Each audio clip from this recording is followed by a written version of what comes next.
What we at the Planetary Society do is do our best to advance space science and exploration. We strongly believe that the search for life is worthy because it would change the world. So that's why the two logical places to look in the solar system are Mars and this moon of Jupiter called Europa. And if you've never seen Europa, I encourage you to go out there and take a look. You need a telescope or binoculars and look at Jupiter. Jupiter's a very bright object. Go to planetary.org. We'll show you where it is. And you can see that they look like pinpricks of light, the same pinpricks of light that Galileo himself observed when he took what was nominally a military instrument, a telescope, for looking at the other team, your enemy on the other hilltop, and pointed it at the sky. Not only did he point it at the sky, he pointed at the sky at night. And so he found Jupiter, and he found these 4 moons, which we nowadays call the Galilean moons after him. But meanwhile, dozens of other moons have been found, dozens. And the reason we talk about Europa so often and so much in my little space community is because it has twice as much seawater as the Earth. For years, people who had looked at Europa did not think it was a good or well advised to plan a mission there because of the great expense. You would have to have a lander, then you'd have to have some kind of amazing drill to drill through, pick a number, 20 or 50 kilometers of ice to get to this seawater. And so the surface of Europa is frozen. It's a crust of ice, water ice. But below it is liquid water, and it's kept liquid by the gravitational, or what we call tidal action of Europa's orbit with this massive Jupiter. Europa's orbital period is 85 hours.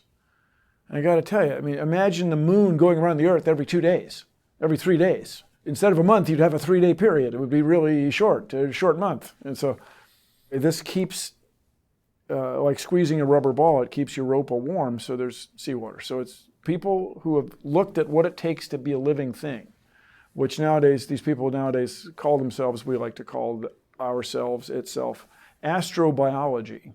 Astrobiologists have thought deeply about what it takes to be a living thing. You've got to have a membrane or a wall, something that separates you from what's not you. And then you probably have to have a liquid, a solvent. And the best solvent anybody can come up with is water. So, with the gravitational action and the frozen icy crust, Europa shoots geysers of water out into space all the time. So now it will be possible, instead of landing there and building some exotic drill and declaring the whole mission way too expensive to ever do, you would build a much more modest spacecraft that would have to go the extraordinary distance out to Jupiter and get an orbit out there around Europa. But you would have it fly through the geysers. Actually, the orbit would be around Jupiter. Have it fly through the geysers and like looking at bugs on the windshield. I mean, it would be extraordinary if there are living things there. It would be a worthy thing. We may discover life. Now, John Culberson, congressman from Texas, from West Houston, believes, he's sure of it. He's got to be life on Europa because it has all these wonderful, literally, elements of life. The chemicals that make up life are mixed in the seawater. This has been determined using magnetometers and spectrometers on the Galileo spacecraft, which has been in orbit out there for a long time. But Europa has seawater, squirting it into space. We could send a relatively inexpensive mission, and that's relatively inexpensive is $2 billion. But $2 billion spread over 10 years is barely the cup of coffee per taxpayer once, and that pays for the whole mission over 10 years. And my feeling is people buy a lot more than one cup of coffee every 10 years. So that's why somebody in authority, somebody with reasonable insight at NASA said, we'll find life in the next 20 years. I would say the next 30, but 20 was great. Let's say if we could launch, we could get in the orbit of Jupiter and Europa by 2022. You'd get results back by 2025, and then things don't happen as fast as you think they would, so add 10 years. Yeah, so 20 years. 20 years from 2014, that's possible.